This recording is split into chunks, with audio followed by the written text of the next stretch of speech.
Mark எழுதிய நற்செய்தி அதிகாரம் 12 இறை வசனங்கள் 28 முதல் 34 முடிய.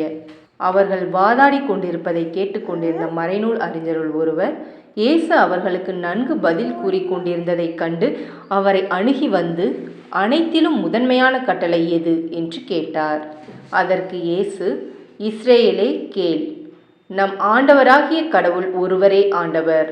உன் முழு இதயத்தோடும் முழு உள்ளத்தோடும் முழு மனத்தோடும் முழு ஆற்றலோடும் உன் ஆண்டவராகிய கடவுளிடம் அன்பு கூர்வாயாக என்பது முதன்மையான கட்டளை. உன் மீது நீ அன்பு கூர்வது போல் உனக்கு அடுத்திருப்பவர் மீதும் அன்பு கூர்வாயாக என்பது இரண்டாவது கட்டளை.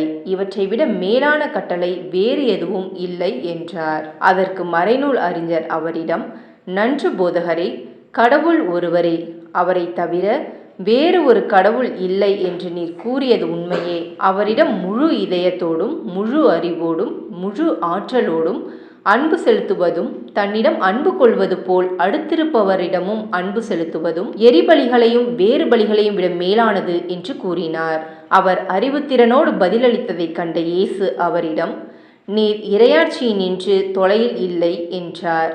அதன் பின் எவரும் அவரிடம் எதையும் கேட்க துணியவில்லை. இது கிறிஸ்துவின் நற்செய்தி. கிறிஸ்துவே உமக்கு புகழ்.